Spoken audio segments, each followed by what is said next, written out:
Welcome दोस्तों। आज की कहानी है दिल्ली के फिरोजाबाद की, जहां मेरा बचपन गुजरा था।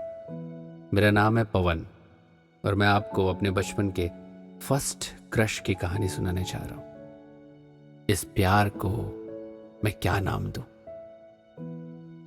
ये उस दौर की बात है जब मैं 10वीं कक्षा में पढ़ रहा था। अब 10वीं मतलब बोर्ड एग्जाम्स, तो घर से प्रेशर तो होना ही था। सुबह स्कूल से शाम ट्यूशन तक बस पढ़ाई ही पढ़ाई। घर वालों को मुझसे काफ़ी ज़्यादा उम्मीदें थी। मैं भी क्या करता, पापा ने वादा किया था कि अगर 90% से ज़्यादा लाऊंगा तभी मुझे नई साइकिल मिलेगी, तो मैं भी जी जान लगाकर पढ़ाई में लग गया। वो जुलाई का महीना था, मतलब सावन का। मैं रोज़ की तरह अपने ट्यूशन से वापस आ रहा था। हल्की हल्की बारिश हो रही थी। मौसम का मज़ा लेते हुए मैं और मेरे दोस्त रास्ते से गर्मा गर्म भुट्टा लेकर मस्त खाते खाते घर की ओर चल रहे थे। मोहल्ले के पास आते ही सब अपने घर की ओर मुड़ लिया। मैं अपने घर के नज़दीक ही था कि तभी अचानक से एक टेम्पो वाला तेजी से मेरे पास से निकालकर अपने टेम्पो को ले गया। बारिश की वजह से सड़क पर जो कीचड़ था वो उछलकर मेरे ऊपर आ गया। अब मेरी शक्ल उस भुने हुए भुट्टे की तरह हो गई थी जो थोड़ी देर पहले मैं एंजॉय कर रहा था। इससे पहले मुझे कोई देखता मैं तेजी से भागता हुआ सीधा अपने घर में घुस गया। शुक्र था कि दरवाजा मेरी छोटी बहन ने खोला।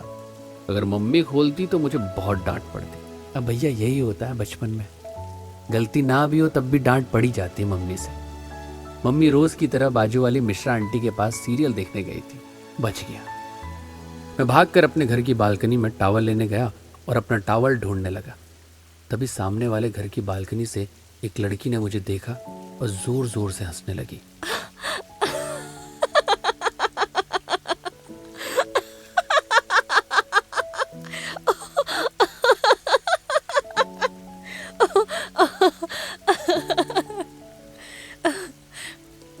मैंने उसे वहां पहले कभी नहीं देखा था।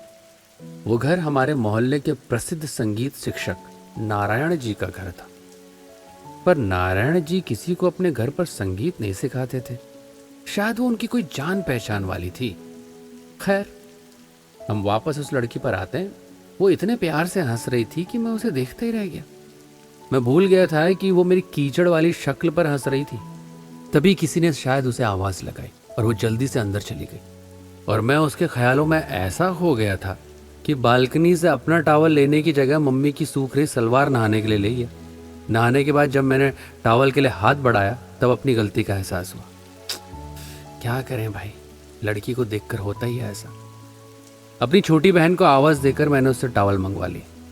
फिर अच्छे से तैयार होकर बालकनी में आ गया। मुझे लग रहा था क्या पता फिर से वो लड़की दिख जाए। तब बारिश काफी तेज हो गई थी। मैं बालकनी में बैठकर उसकी एक झलक का इंतजार कर रहा था। मैं बार बार घड़ी में टाइम देख रहा था क्योंकि मम्मी का आने का टाइम भी हो रहा था और मुझे पढ़ना भी था।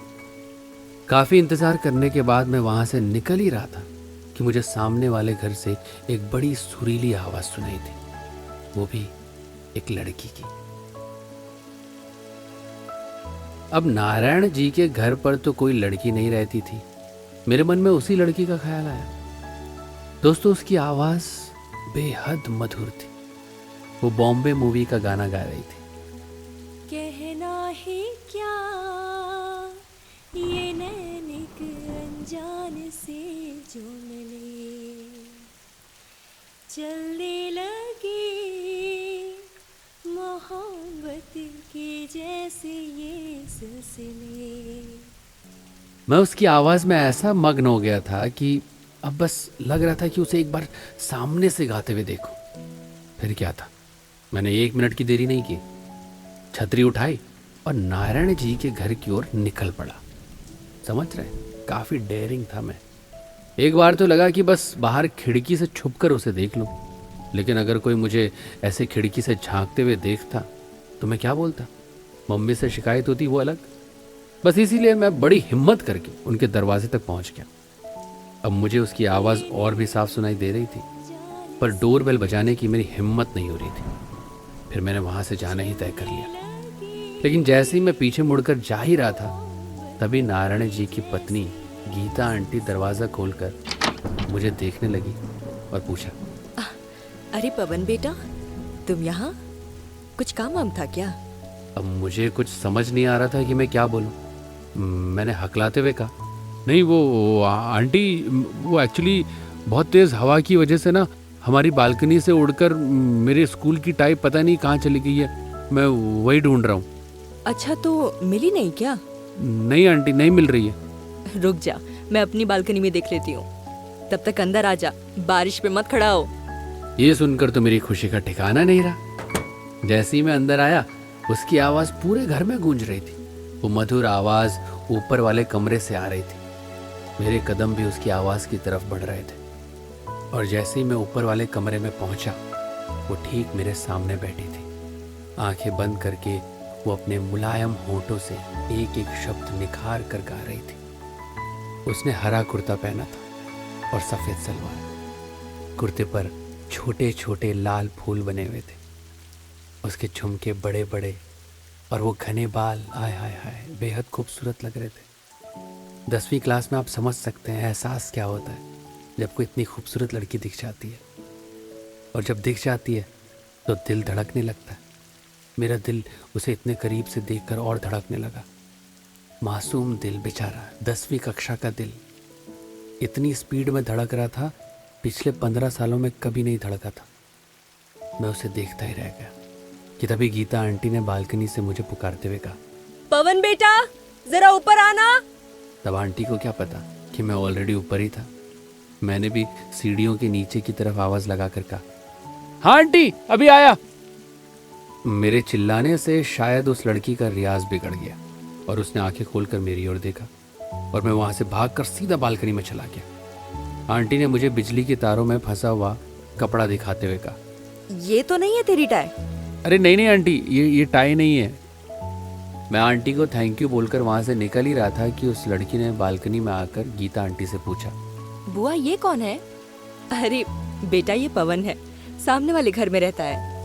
ये सुनकर उसके चेहरे पर एक स्माइल आ गई। शायद मेरा कीचड़ वाला चेहरा याद आ गया होगा उसे। तभी किचन से कुकर की सीटी की आवाज आई और गीता आंटी भागकर किचन में चली गई। अब बालकनी में सिर्फ हम दोनों थे और ठीक सामने मेरा घर। मेरी हालत एक डरे हुए पिल्ले जैसी हो गई थी जो साफ मेरी शक्ल पर दिखाई दे रही थी।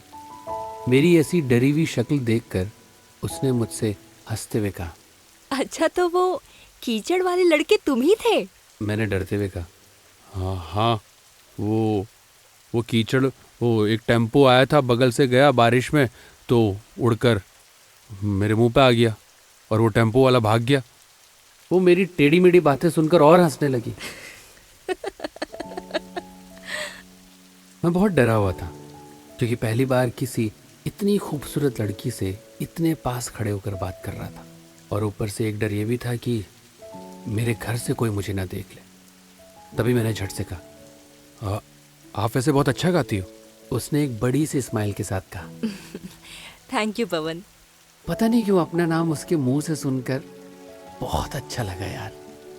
मैंने थोड़ी हिम्मत करके उसका नाम पूछा। उसने कहा, दिव्या।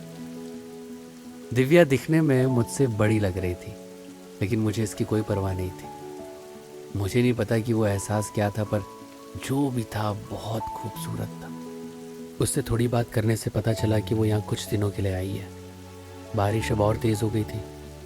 इसके पहले मेरी मम्मी मुझे ढूंढते ढूंढते यहाँ आ जाती। मैं दिव्या को बाय बोलकर वहाँ से निकल रहा था कि दिव्या ने मुझे पूछा, अच्छा, जो चीज ढूंढने आए थे वो मिली? मैंने हकलाते हुए थोड़ी और स्माइल देते हुए कहा, नहीं, शायद हाँ, मिल गई। उसने थोड़ी हैरानी के साथ हंसते हुए कहा, तुम थोड़े पागल हो पर बहुत क्यूट हो। अब भाई ये सुनकर आपको अंदाज़ा लग ही गया होगा मेरी हालत क्या हो गई थी। मैं वहाँ से उछलता कूदता अपने घर पहुँचा और सीधे अपने रूम में जाकर आईने के सामने अपने बालों को सेट करने लगा। मेरी दिव्या से पहली मुलाकात का हर पल बहुत खूबसूरत था यार। अब दिव्या से बालकनी में कभी कभी हाय हेलो हो जाती थी, बस उसे देखकर अच्छा सा लगता था।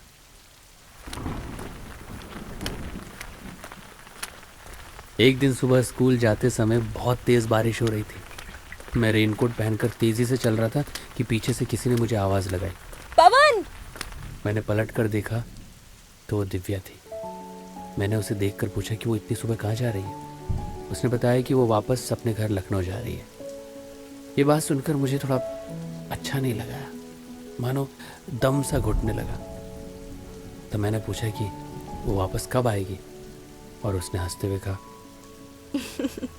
जब तुम अपने पास होने की मिठाई खिलाओगे तब। और हाँ, अच्छे से पढ़ाई करना, तब हम पार्टी करेंगे।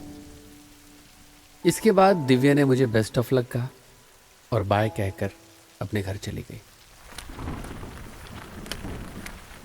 मैं वहीं खड़े खड़े उसे जाते हुए देख रहा था। दिव्या के जाने से मन बड़ा दुखी था यार मेरा, लेकिन उसने जो बातें की उसकी एक अलग खुशी भी थी। अब बस मुझे दिव्या के वापस आने का इंतजार था, और इस तरह सावन के मौसम में मेरा दिल दिव्या के लिए तरसने लगा।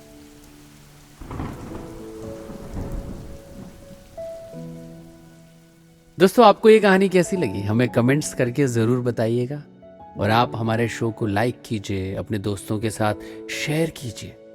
बारिश के इस प्यार भरे मौसम में ऐसी और प्रेम कहानियां सुनने के लिए फॉलो कीजिए हमारे शो सावन बरसे दिल तरसे को, ऑडियो पिटारा की प्रस्तुति।